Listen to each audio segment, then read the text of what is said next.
이어서 볼 말씀은 욥기 36장 1절에서 25절까지 말씀입니다.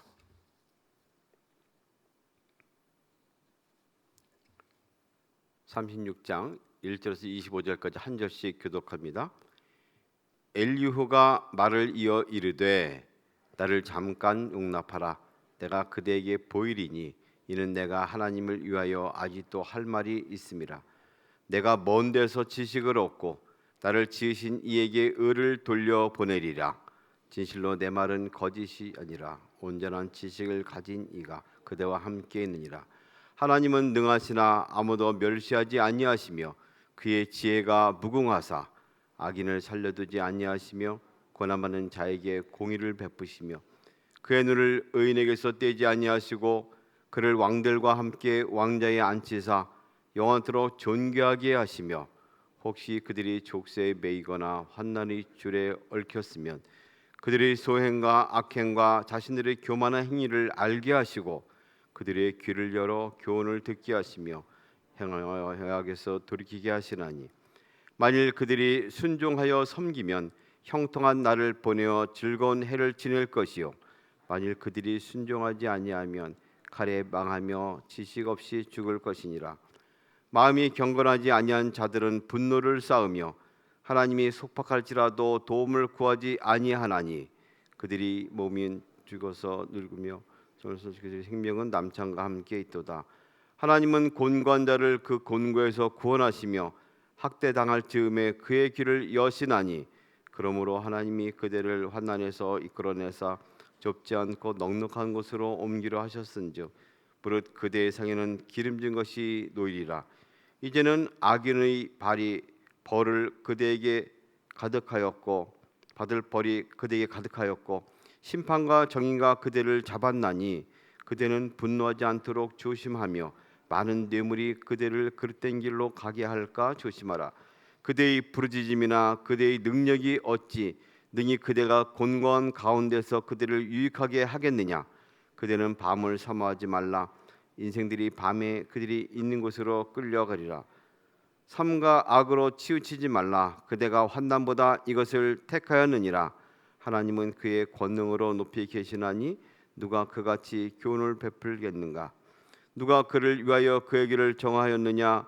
누가 말하기를 주께서 불의를 행하셨나이다 할 수 있으랴. 그는 하나님께서 하신 일을 기억하고 높이라. 잊지 말지니라. 인생이 그의 일을 찬송하였느니라. 함께합니다. 그의 일을 모든 사람이 우러러 보나니 먼 데서도 보느니라. 아멘. 몇 명의 어린 아이들이 숨바꼭질 하다가 숨어 있는 장롱 그 뒤편에 문이 있어서 열었더니 이내 다른 세계가 열리게 되었다라는 것으로 시작되는 판타지 소설이 있습니다. 나니아 연대기 여러 편으로 쓰여진 소설인데요. 또 영화로 작성되어서 아이들은 물론이고 어른들도 이것을 함께 보면서 많은 사람들이 감명을 받습니다. 감동을 입습니다. 그리고 누가 말하지 않았지만 그 내용 가운데 나타난 위험 있는 사자를 보면서 아, 저게 예수님을 상징하는 거구나. 그가 이루는 공의와 평화가 다스린 나라를 보면서 저 나니아라는 나라는 하나님 나라를 보는구나 것을 이내 깨닫고 깊은 감동을 얻게 됩니다. 어떤 사람들은 이를 통해서 하나님의 진리에 이르는 은혜를 입기까지도 합니다. 반면에 자기가 깨달은 지식, 경험한 걸 가지고 하나님의 진리를 전하는 그런 사람들도 많이 있습니다. 일종의 간증을 하는 사람들의 이유가 그럴 수 있을 것 같습니다. 지금 우린 계속해서 엘리후라는 사람이 욥의 세 친구 외에 또 다른 엘리후가 나타나서 욥의 고난에 대해서 해석하는 방식을 보고 있습니다. 그가 주장하는 것은 오늘 첫 절에 나오는 것처럼 내가 그대에게 보이고자 하는 바가 있는데 아직도 하나님을 변호하면서 하나님 편에 서서 하나님을 대신하여 할 말이 있다고 하면서 욥의 고난을 말합니다. 하나님에 대한 지식을 전하고 있습니다. 그는 확고합니다. 내가 먼 데서 지식을 얻었다. 이 먼 데라는 것을 좀 더 자세히 보니 그것은 하나님이 계신 곳 혹은 하나님이 거하는 곳으로부터 얻은 지식이라고 말을 합니다. 진실로 내 말은 거짓이 아니라 온전한 지식을 가진 이가 하나님이 주신 이로부터 하나님으로부터 받은 그런 온전한 지식이라고 말합니다. 어찌 보면 얼마나 확고한 말이겠습니까? 자기가 경험한 것이 하나님의 진리를 대변하는 것이고 하나님으로부터 직접 나온 것이고 이것은 온전하기 때문에 부족함이 없다라고 말하는 것이죠. 우리는 종종 이런 사람들의 말을 통해서 또 하나님을 보게 되는 그런 은혜로 있기도 합니다. 그러나 그 자체가 그 자신이 하나님의 진리가 아닌 것을 좀 더 깨달아야 하는 것이죠. 간증을 한다는 것이 유익을 주기도 합니다. 이 시대에 하나님의 어떤 기적적인 일들, 하나님의 일하시는 것을 보기 어려운 세상 가운데에서 누군가가 하나님의 도우심을 힘입어서 승리하게 되었고 고난을 극복했다는 것은 매우 감동적입니다. 그리고 모두가 그리 되기를 바라는 악무하는 마음이 있죠. 그러나 그것이 진리를 대신할 수는 없습니다. 하나님께로부터 나온 것이라 하더라도 모든 것에 통용될 수는 없는 것이죠. 내가 깨달은 진리가 이거기 때문에 너도 알라 하고 강압할 수는 없을 것입니다. 때문에 많은 간증을 들을 때마다 우리는 일면 도움이 되고 하나님께 나가는 한 길이 될 수 있겠지만 그것에 의해서 진리를 대신할 수 없다는 사실을 유념해야 할 것입니다. 인류가 깨달은 사실이 있다면 그것은 무엇일까요? 이전에도 하나님에 대해서 여러 가지 말했지만 오늘 본문 보면 하나님은 공의로우신 분이시다라고 말합니다. 하나님은 능하시나 아무도 멸시하지 아니하시며 그의 지혜가 무궁하셔서 악인을 살려두지 아니하시며 고난받는 자에게 공의를 베푸시는 분이시다. 그의 눈을 의인에게서 떼지 아니하시고 왕들과 함께 왕좌에 앉히사 영원토록 존귀하게 하신다. 하나님의 공의에 대해서 말하는 것은 매우 정당하기도 합니다. 옳기도 합니다. 또 공의가 사라져버린 세상 가운데서 하나님이 정의로우시고 공의로우시다는 사실은 우리 그리스도인들에게 큰 힘이 됩니다. 우리가 믿고 의지할 일은 결국 하나님밖에 없구나 하는 것을 알게 하는 것이죠. 모든 것이 뒤틀리고 왜곡되고 제대로 작동하지 않는 세상 가운데에서 하나님은 공의로우시기 때문에 결국은 승리한다 하는 이 말을 듣는 것은 매우 큰 힘이 될 것입니다. 그는 엘리야는 이에 근거해서 이제 고난 방식을 풀어내는 것이죠. 하나님은 공의롭기 때문에 고난 당하는 것은 필시 심판일 것이다. 심판의 결과로 고난을 당하고 있다고 말합니다. 그래서 하나님께서는 고난을 통해서 회개케 하시려는 큰 뜻이 있다. 사람들이 여기서 돌이켜 순종을 해야만 한다라고 말하는 것이죠. 그렇다면 이것은 직접적으로는 욥을 통해서 하는 말이기도 합니다. 내가 당하는 고난은 뭔가 큰 죄악이 있고 잘못이 있기 때문에 공의로우신 하나님이 너에게 가하시는 그런 재난의 현장이다. 심판의 현장이라고 말합니다. 그러니 회개하고 순종해서 나서라고 말하는 것이죠. 때로 우리는 실로 고난이 우리에게 유익이라는 것을 많이 알고 체험하기도 합니다. 그리고 이 길이 하나님께 나가는 통로가 되는 것을 알기도 합니다. 시인도 그런 고백을 했습니다. 고난이 내게 유익이라 이로 말미암아 내가 주의 율례들을 배우게 되었노라.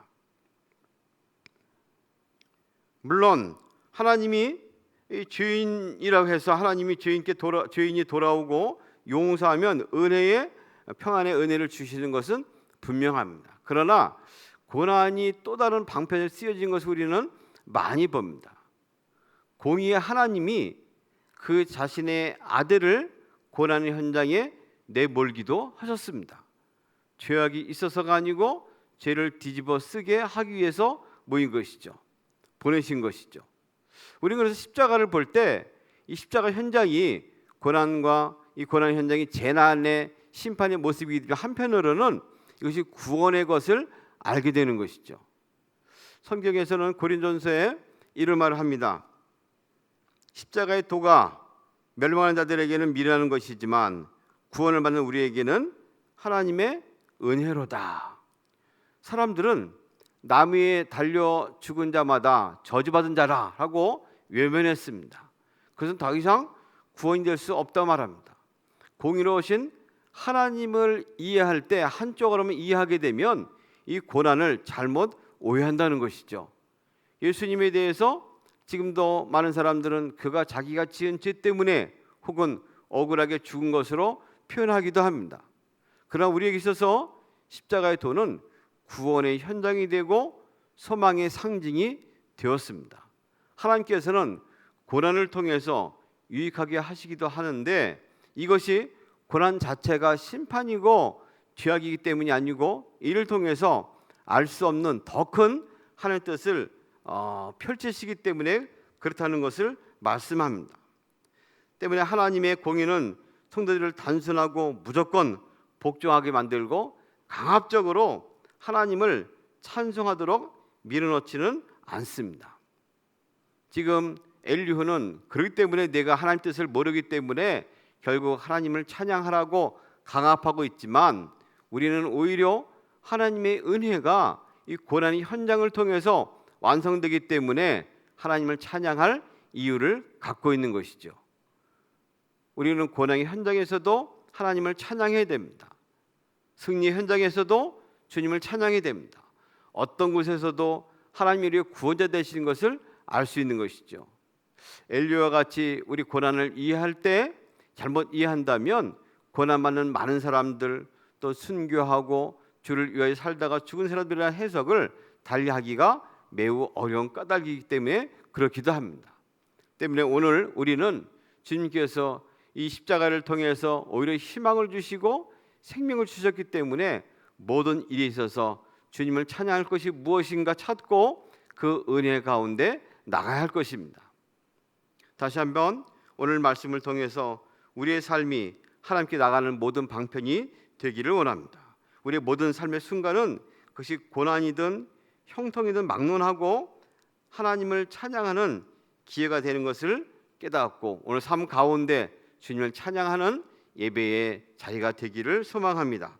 오늘도 기쁨과 소망으로 예수님의 십자가를 바라보며 부활의 승리를 소망하는 복된 삶이 되시기를, 무엇보다도 고난을 당하며 애타는 이들에게 하나님의 은혜가 임하기를 함께 부둥켜 안고 기도하고 간구하는 그런 하루가 되시기를 주님의 이름으로 소망합니다.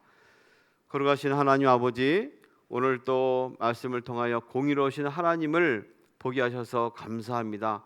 아버지, 삶의 많은 고난의 현장이든 그것이 또 축복의 현장으로 이해되는 형통이든 막론하고 주님을 찬양하는 모습으로 성숙되도록 우리를 인도하여 주시옵소서.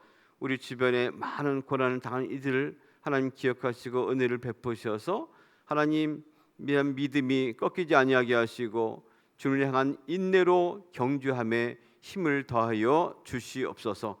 오늘도 승리의 모든 현장이 되기를 원합니다. 주님 동행하시고 영광을 받아 주옵소서. 우리의 모든 삶의 흔적이, 삶의 일들이 주님의 찬양거리가 되게 하여 주옵소서. 예수님의 이름으로 기도합니다.